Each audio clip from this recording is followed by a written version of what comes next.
Jimmy here from Online Guy. I'll let everyone get on for a sec.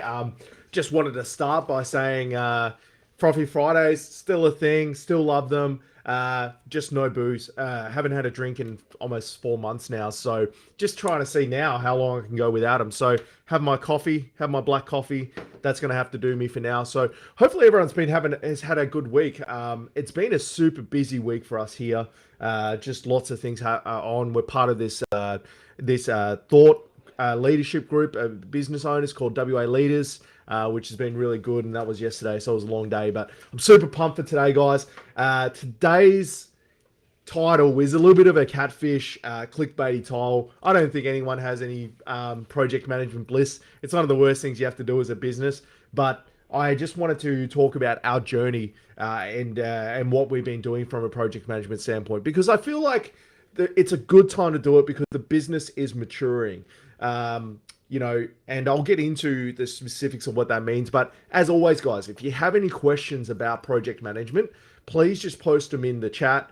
I will endeavor to answer them. What I'm going to do in the meantime, guys, I'm just going to share this into a couple of groups because I think there's a few people that could see some value from this conversation. So, but like I said, as always, if you have any specific questions, please let me know.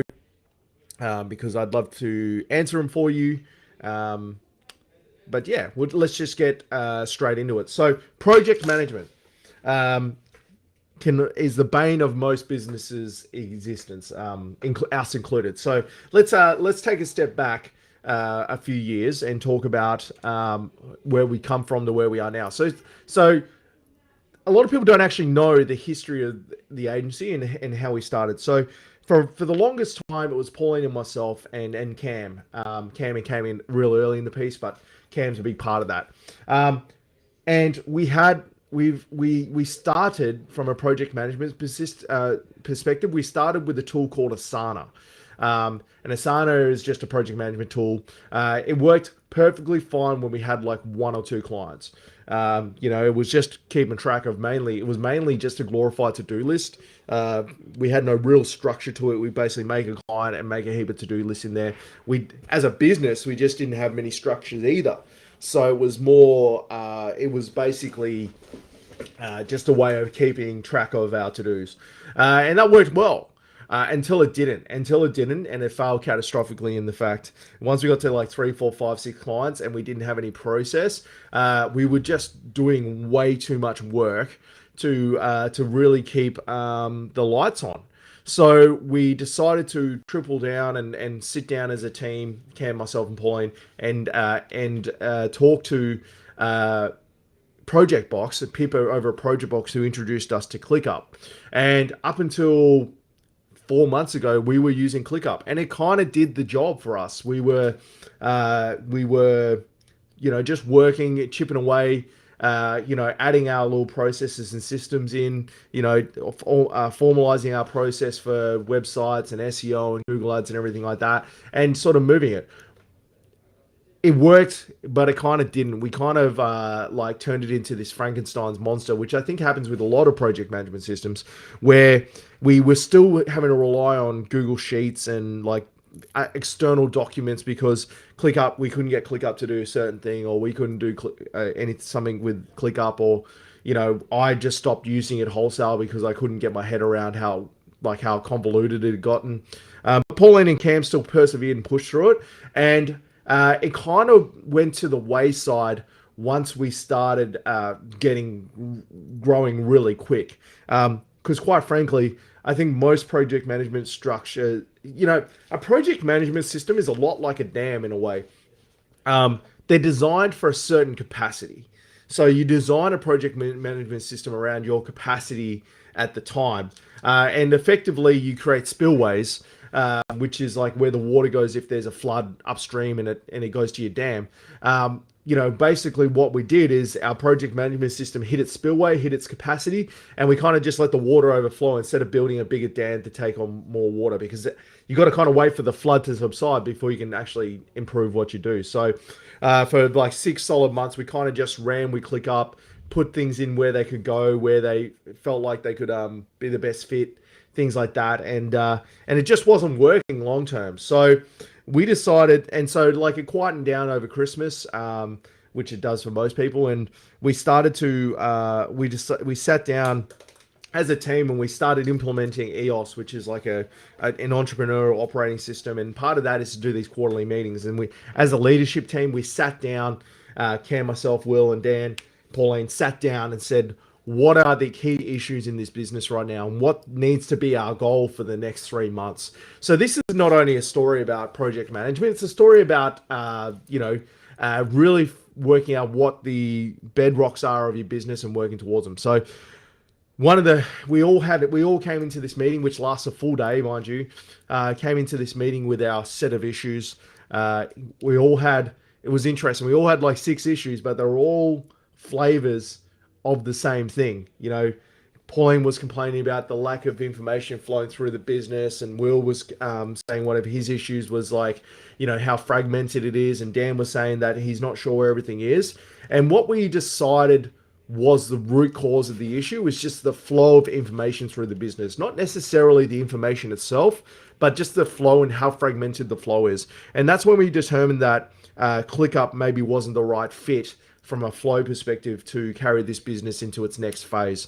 So we decided as a quarter that the thing we are going to do is we are going to improve our we're going to improve our project management system. And if you guys give me a second, I'll actually read out what our goal was for the quarter, because I think it's actually quite pertinent. Let me just find it for a sec. It's in my pile down here, I think. No, I know where it is. If I just go into here, so just bear with me, guys. I think it's important to bring this up because it's been a big, notwithstanding the amount of superhuman effort that's gone into getting us a new project management system and set up in the last 3 months. I think it's worth qualifying what I think actually got us to that point. Because we're implementing it as of the 1st of April. It's all kind of set up now. We just got to stress test it. So if I go to EOS, I know it's called Rocks. Quality Rocks. Sorry, 1 second, guys.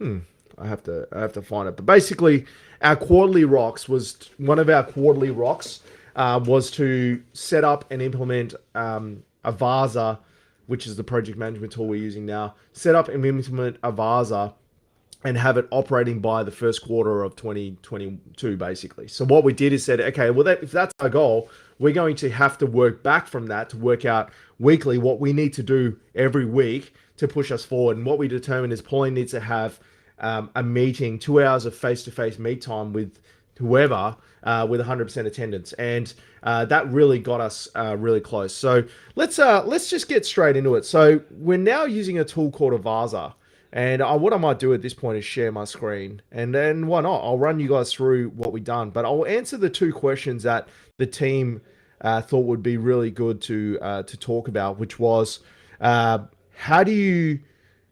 what are the signs you need to change, signs you need to look at to determine if you need to change your project management system. I think for us, the biggest red flag for me with the project management system was that only certain people were using it and not everyone was using it. That to me was the first sign that what we were using wasn't working. So that was our first red flag. It's like we got this project management tool. It's called ClickUp, and no one's using it. Only Pauline and Cam are using it, and maybe Dan here and there. So if you have a project management tool and no one uses it, it means it's not the right tool for you guys, because it should be adopted across the board, across the team, to know. That's a first sign that maybe the tool that you're using at the moment isn't working for you. And the second sign is people feeling like they're overworked, or miscommunication and errors is the other bit. So if you have a lot of rework and miscommunication and errors, it could be because the way you're managing projects is not done properly, and is that because of the tool you're using? So that's just something to mention as well. And then the other question we had is benefits of having the right one. Well, we are just about ready to launch this new tool, but the clear benefits of having the right project management tool to manage your projects is that it the right project management tool will reduce the workload of the team collectively, and also make sure it will also give people the feeling that they are that information is not being missed. I think if you have a project management system and everyone feels like they're on the same page with it when a project's entered, then that's a really good sign that you've picked the right tool. Now, let's just share my screen for a second and talk about Avasa, which is the tool we ended up landing on. So, a big thanks has to go to Callum over at Optimize Online. He was the one that actually mentioned Avasa as a potential solution for us. So I'm just going to close a few windows here just to declutter. So he mentioned that this is what he uses in his team, and it was a bit of a wake up call because I was like, oh, actually, this is being done way better than what we do. So let me just make this a little bit bigger so we can see it. 1 second, folks. If I just go remove that and remove the chat, there we go. So this is the tool. No one's ever heard of it. Avasa is not a common tool, but Pauline, my wife, seriously, she looked at 30 or 40, I should say, different tools, and this is what we landed on. So we sat down as a team and worked out what this tool needs to be able to do. And for me, from a sales perspective, the tool needed to be able to we needed to be able to invoice and do recurring invoices through the tool instead of having to do them manually through Xero, because Pauline was losing a lot of time, checking spreadsheets to make sure when people needed to be invoiced. So that was a big thing. The second thing is we needed to be able to generate reports through it. So like if, people needed to know what projects, like like as in like one of the managers wanted to know where all the projects were at. We need to be able to spit out a report quickly and then throw that into spreadsheets to be able to analyze the data. The third thing the tool needs to be able to do is time tracking and expense tracking. So we have offerings to certain clients, which is a bank of hours. So let's say, for instance, they have a whole bunch of random things that they need done. We'll offer them a bank of 10 hours as opposed to just a fixed project cost, because then that gives them a flexibility to be able to do whatever they need to get done based on what we can do. And so those bank of hours need to be tracked for transparency's sake. So we need to be able to allocate time to those, and ClickUp can do that, but it couldn't do the invoicing, the quoting, which was a big part. And then the other thing it needed to be able to do is we're moving into the next phase of our business, which is understanding profitability. So at the moment, we know our gross margins, we know our rough revenue per and rough profit margin per project, but we're not very scientific about it because we don't track time well enough within the business to project level. So the team fills out timesheets, but they're done in spreadsheets, and we have to manually enter all those into, Xero basically, so we can pay everyone. But I wanted to be able to go, okay, we just did this project. Everyone's allocated their time to it. What margin do we make, and do we need to charge more in the future for it because it blew out? So we can't really do that at the moment. And then a final thing, this was a nice to have, is be able to do all of our communication through the tool. As you can see, we use Slack at the moment for our comms, which I think a lot of businesses do. But I wanted to make sure, and Paul and the team, we wanted to make sure that the tool we used allowed us to be able to do chats through that, so we can chat about projects specifically. We can bring clients in if there's communication we need to have with them specifically, and just get better outcomes. So Avasa ticked a lot of those boxes. There's a few boxes it doesn't tick, which another tool that popped up while we were doing this potentially did. But Avasa was a tool we settled on because the way we do projects, we were able to take the way we do projects out of ClickUp and put them straight into this, because the structure is based around subtasks and checklists, which was a big thing for us.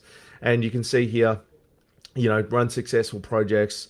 I don't know who any of these guys are, but we basically took a really deep dive into Avasa and went, this is the tool for us. Now, I'm a little bit hesitant to go into the tool itself because it's still a work in progress, but it has a lot of benefits. Just looking at this, so like we settled on Avasa, and it solves a lot of the problems that we have with our current project management tool, which was everything being so fragmented, and just Gantt charts and just like all the little things. What I found with ClickUp especially, and why we ended up switching, is that it does everything, which is a really big problem if you only need it to do very specific things very well. Now we could have just not been using ClickUp properly, is the other thing too. But we found that, well, I might as well show ClickUp, because we know I can show you guys that with confidence and know not too much is going to get missed. But this is our ClickUp, and you can see that it's just a Frankenstein's monster of shenanigans. You know, the way we set up the projects was probably wrong from the start. We had each client was its own project. Each client should have been its own project potentially, as opposed to each job project being its own project and then assigning a client to it. But yeah, it's just a bit of a shambles. So very confident with ClickUp. It's we've the beauty about doing EOS and implementing a big project like this is we allocate time to it. So we set ourselves the quarter to get into Avasa. I'm confident we're going to do that. But we ran into so many hurdles setting it up that having allocated dedicated time to talk about it in weekly meetings allowed us to sort of break through those problems that we had and actually find solutions for them. So I am very, very confident that this is going to work as the tool for us and carry us to the next phase, which is the next phase of our business is documenting and processizing the whole business and making sure that, like, when we build websites, nothing gets missed. So miscommunication, which was a big problem we had currently, is because a lot of it leans on initiative as opposed to process. Things just get missed. So hopefully with the way we're doing it now, less is going to get missed. And then also we're going to be able to track our numbers and our metrics a lot better, because we're going to know where our time is going a lot more accurately. So we're just moving into a different phase of business. And the project management tool is a big part of that. So there's not really much else to talk about it, to be honest. Just mainly the reasons we wanted to implement it. I've got here a question from Haley, which I thought was super relevant. What was the one process you wish you implemented earlier into the business? So Haley's asked this question. She's one of the team here at My Online Guy. What the process I wish we implemented earlier in the business was probably the processes that required myself. So I'm notoriously bad at documenting what I do. I'm trying to get better at it. It's a skill I'm actively working on. But our sales process has never really been documented, and that's been a huge stress, an addition of stress to us, because it relies on me and me only to sell, because no one can take what makes us good at selling and implement it. So I've been spending the last quarter really working on our sales process and how we do sales, and that's starting to yield dividends in regards to process and people be able to do other little bits and pieces of it. So that was a big win for us. But guys, I might finish this one early. I don't necessarily have a huge amount to talk about today. I might answer a couple of questions the team had while I'm here. And one of those was, is it too late to start advertising on TikTok? No way. It's still a very, very cheap way of getting eyeballs. To be fair, Haley's been chipping away at me about us doing TikTok, and I've finally found a use case that I think can work. And I might as well talk about our strategy here.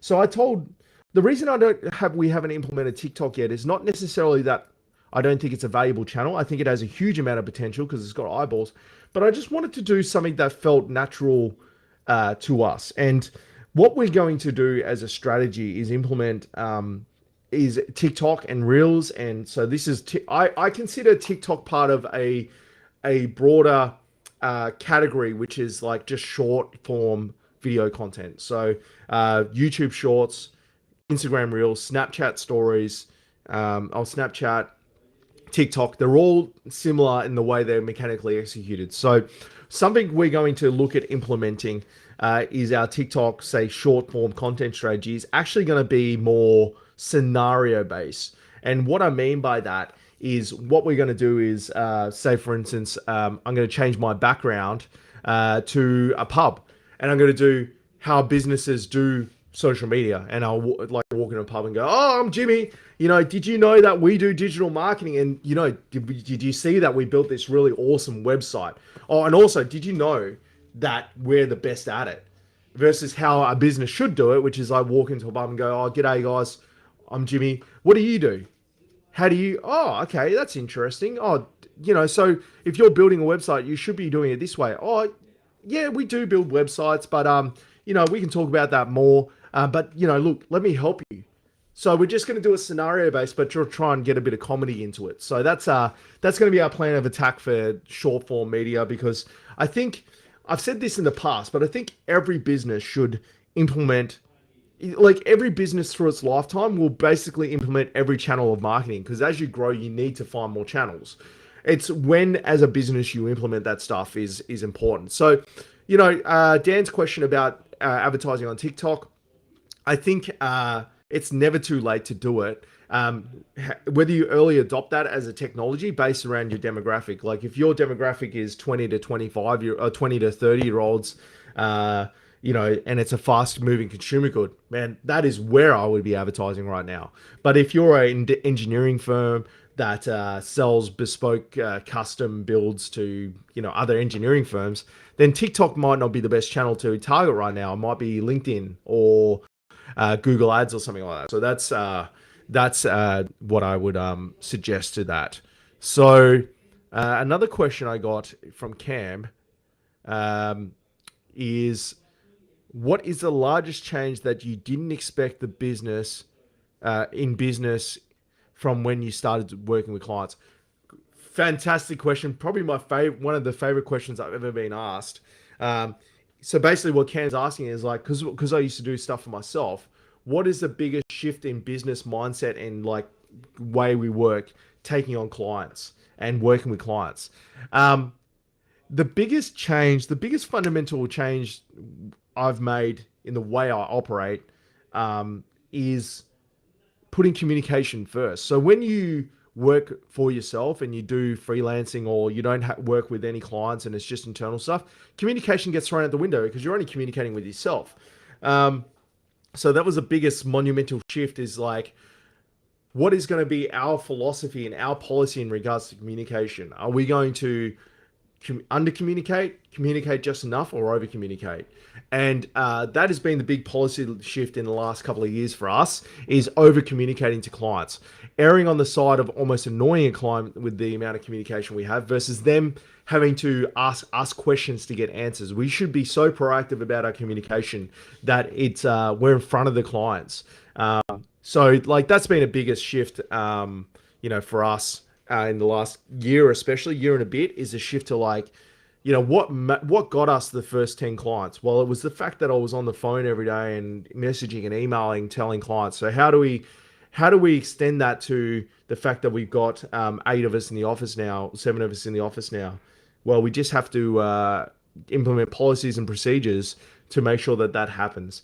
So our management tool is going to help with that, and just building the culture of communication within the business. So that was a good question, Cam.